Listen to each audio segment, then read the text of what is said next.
Hi, this is jasmine Patel after long time with long video. क्योंकि आप में से बहुत सारे लोग कहते रहते हैं कि कभी कभार वो पहले जैसे थोड़ी थोड़ी लॉन्ग स्टोरीज भी लेकर आया कीजिए। तो आज का स्पेशल एपिसोड आपके लिए एक रियल स्टोरी है। ये एक ऐसी कहानी जो आपको सीधा यहाँ पर टच होगी। हो सकता है कुछ लोगों की आंख में आंसू आ जाए और ये कहानी कुछ ना कुछ आपको सिखाकर जरूर से जाएगी। तो शुरू करते हैं फिर आज की कहानी। आजकल लोग अपनी बीवी से, गर्लफ्रेंड से मजाक मजाक में कई बार कहते हैं कि मैं तुझसे इतना प्यार करता हूं कि तेरे लिए ताजमहल बनवा सकता हूं, चांद तोड़ के ला सकता हूं।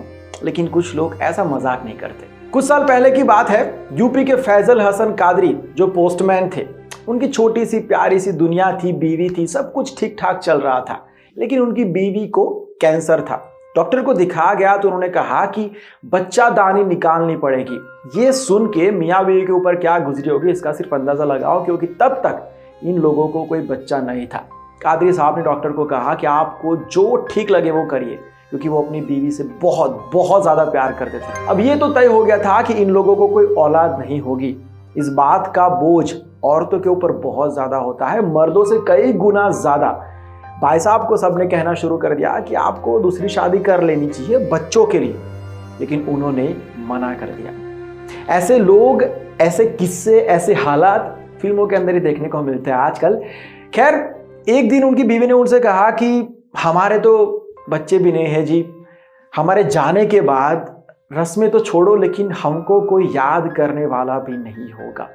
कादरी जी ने उनसे कहा कि ऐसे कैसे कोई याद नहीं करेगा। उन्होंने खिड़की से बाहर देखते हुए अपनी बीवी से कहा कि अगर मेरे रहते हुए तुम्हें कुछ हो गया तो मैं वादा करता हूं कि यहां पर बीचों बीच तुम्हारा एक ऐसा मकबरा बनाऊंगा कि दुनिया याद रखेगी। वक्त बीतता गया, लेकिन कैंसर ने उनकी बीवी का पीछा नहीं छोड़ा। उनको गले का कैंसर हो गया और बोलना हमेशा के लिए बंद हो गया। भाई साहब कहते हैं कि एक बात का अफसोस मुझे हमेशा के लिए रहेगा। वो मुझसे कुछ कहना चाहती थी लेकिन बोल नहीं पा रही थी गले के कैंसर की वजह से। उसने इशारों से मुझे समझाने की बहुत ज्यादा कोशिश की, लेकिन मैं समझ ही नहीं पाया।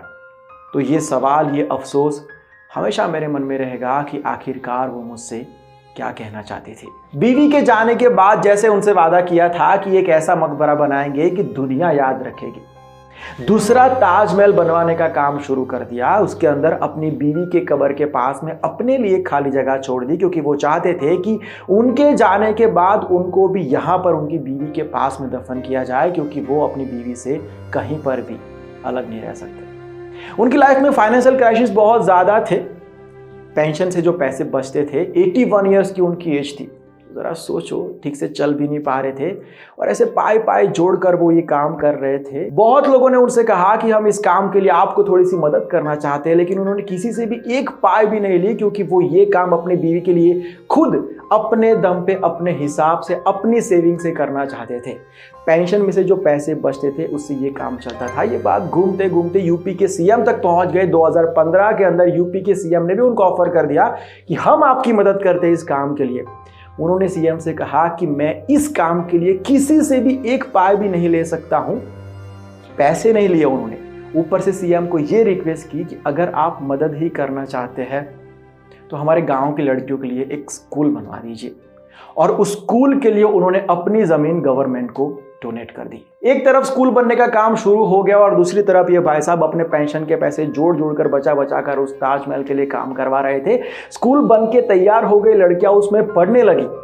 लेकिन एक रोड एक्सीडेंट के अंदर फैजल हसन कादरी जी की डेथ हुई। वो जीते जी पूरे बने हुए ताजमहल को नहीं देख पाए।